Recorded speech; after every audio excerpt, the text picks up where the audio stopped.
ሶፊ የምትባለው አንዲት ሴት የዝሙት ምስሎችን ተደብቃ ስታይ ማክስ የሚባል አንድ ሰራተኛ ይህንን ስታደርግ መረጃ ይዞ ከእሷ ጋር ድብብቆች ሲጫወት የሚያሳየን ላቭ ኤንድ አናርኪ የተሰኘውን ፊልም ይዤላችሁ መጥቻለሁ። ለቻናሉ አዲስ ከሆናችሁ ሰብስክራይብ እንድታደርጉና ቪዲዮንም ከመጀመራችሁ በፊት ላይክ አድርጋችሁ እንድትጀምሩ ጠይቃችኋለሁ።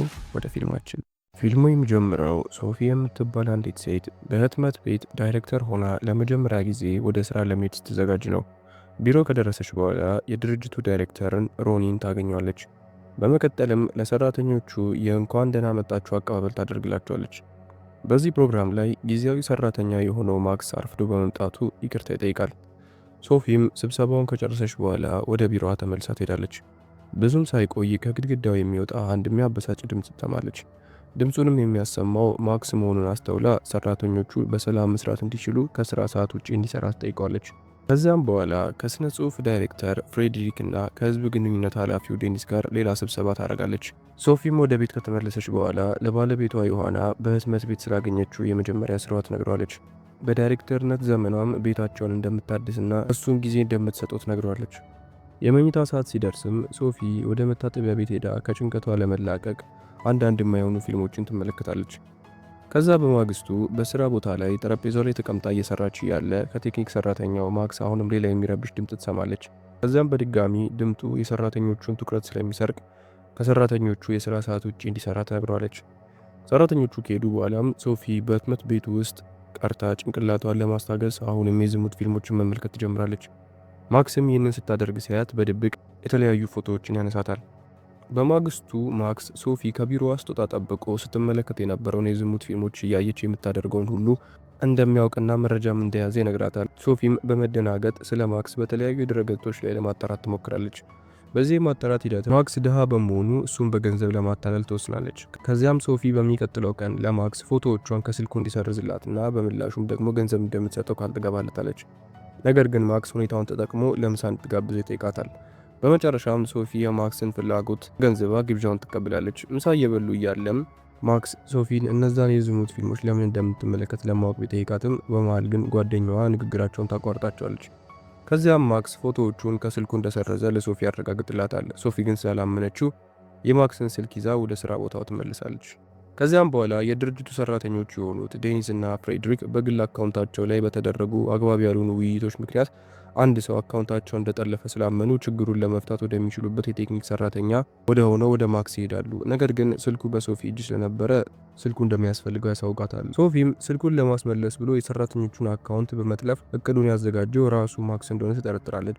በሚቀጥለው ቀን ማክስ በጸሐፊዋ በኩል ለሶፊ ደብዳቤ ይልክላታል። በደብዳቤው ላይም ከሰራተኞቹ መሃል አንድ ሰው ላይ እንድትጮህ ያዛታል። ምክንያቱም የጨዋታው ህግ የአንዱን ንብረት የያዘው ሌላኛው ሰው ትዕዛዝ መስጠት እንደሚችልና ያም ሰው ያለምንም ተቃውሞ ምላሽ መስጠት እንዳለበት ነበር የሚናገረው። ሶፊም ማክስ በጠየቃት መሰረት የምትጮህበትን ሰራተኛ መፈለግ ትጀምራለች። በፍለጋዋም እሷ ሳታስፈቅድ ከቢሮ ከምትወጣው ጸሐፊ ውጪ ሌላ ሰው አላገኘችም። ከዛም ጸሐፊዋ ላይ ትጮህባታለች። ነገር ግን ጸሐፊዋ በሶፊና በማክስ መካከል ያለውን ነገር ስላወቀች አስቀድማ እንድትሄድ እንደጠየቀቻት ታስታውሳለች። ከዚያም ሶፊ ወደ ቢሮዋ ተመልሳ ማክስን ትመለከቷለች። በሚቀጥለው ቀን ሶፊ ተናዳ ከቢሮ እየወጣች እያለ ከሳይክል ጋር ተጋጭታ ከባለ ሳይክሉ ጋር ትጣላለች። ከዚያም ማክስ ድምጿን ሰምቶ ይወጣና የወደቀባትን ፋይል እያነሳው በዛውም የወሰደባትን ንብረት ይመልስላታል። ከመሸ በኋላም ሶፊ ከባለቤቷ ዮሐና ጋር ወደ አንድ ፓርቲ ትሄዳለች። ነገር ግን ዮሐና ሁልጊዜ ሶፊን ከጓደኞቹ ፊት ሊያሳንሳ ስለሚሞክር ምቾት አልተሰማትም ነበር። በዚህ መሃልም ለማክስ ቴክስት ለማድረግ ታስባለች። ስልኳንም አውጥታ በነገው ስብሰባ ላይ ግርግር እንዲፈጥር ታዟለች። በተራው ደግሞ ማክስ ሶፊ የዘጠናዎቹን አለባበስ ለብሳ ቢሮ እንድትመጣ ያዛታል። ሶፊም እሱ እንዳላት አይነት አለባበስ ለብሳ ወደ ቢሮ ትሄዳለች። በዚህ አለባበሷ ሁሉም ሰራተኞች እየተገረሙ ይመለከቷት ነበር። ማክስም እንደዛ በማድረጓ የወሰደባትን ንብረት መልሶ ይሰጣትና እዛው መሃል መንገድ ላይ ይስማታል። በማግስቱ ሶፊ ልጇን ኢዛቤላን ወደ ትምህርት ቤት ለመውሰድ ትሄዳለች። በዚህ ሰዓትም አስተማሪዋ ልጇ በትምህርት ጎበዝ እንደሆነችና ከጓደኞቿም የተለየ የመማር ፍላጎት እንዳላት ትነግራታለች። በዚህ መሃል አንድ የመጽሐፍ ትርኢት ሊጀመር 2 ቀናት ይቀሩታል። አሁን ደግሞ ተራው የሶፊ ስለሆነ ሶፊም ማክስን በመጽሐፍ ትርኢቱ ላይ የሌሎች ሰዎችን ትኩረት የሚሰርቅ ነገር እንዲያደርግ በወረቀት ጽፋ በክፍል ውስጥ ታስቀምጥለታለች። ማክስም የህንፃውን መብራትና ቆጣሪ አጥፍቶ ይሄዳል። ከዚያም ሶፊ ወደ ክፍሏ ለመሄድ ማክስ እስኪመጣ ድረስ ትጠብቃለች። በጥበቃዋ መሃልም ወደ ክፍሏ የሚመጣ ሌላ ድምፅ ትሰማለች። በፍጥነት በበሩ ላይ ያለውን የመመልከቻ ቀዳዳ ስትመለከት ማክስ ወደ ውስጥ መግባት የፈለገ ቢመስልም ነገር ግን ስለፈራ ተመልሶ ሲሄድ ታየዋለች። በማግስቱ በጋዜጣዊ መግለጫው ወቅት ሶፊና ማክስ ከህትመት ቤቱ ሰራተኞች ጋር አብረው ምሳ ይበላሉ። ሶፊም ማክስ ከጸሐፊዋ ጋር ሲነጋገር በማየቷ በቅናት ውስጧ ስላበደ ወደ ማክስ ጆሮ ሄዳ በሹክሹክታ ምሳውን የበለጠ አስደሳች ለማድረግ አንድ ነገር እንዲያደርግ ትጠይቋለች።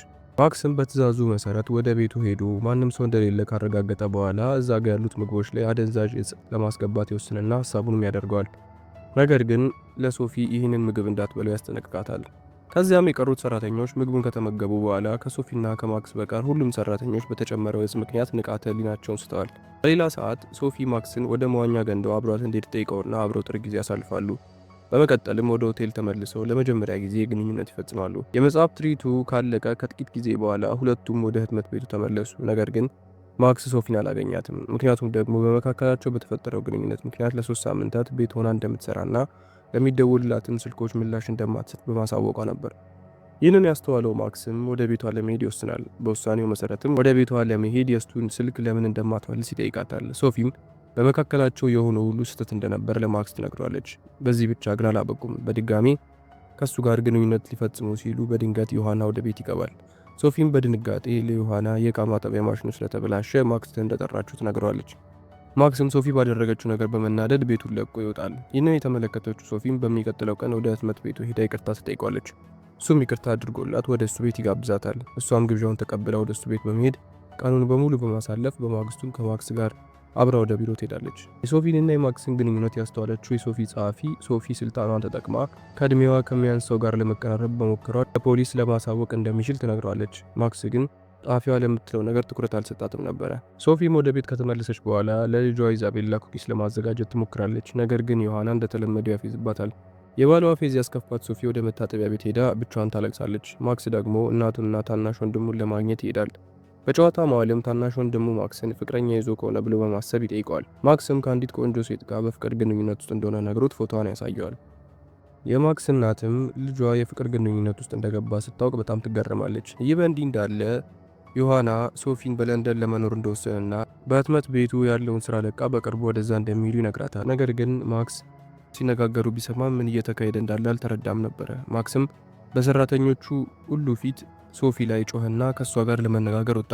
ሶፊም በማክስ ተናዳ በመካከላቸው እየሆነ ያለው ነገር እብደት እንጂ ፍቅር እንዳልሆነ እንዲሁም እሱን በማግኘቷ እንደምትጸጸት ለማስረዳት ትሞክራለች። ከዚያም በመካከላቸው ምንም ነገር እንደሌለ ለማሳየት የያዘችውን ሊፕስቲክ መንገድ ላይ ተወረውረዋለች። ማክስም ደንግጦ ወደ ስራው ቢመለስም መረጋጋት ስላልቻለ ራሱን ስቶ ይወድቃል።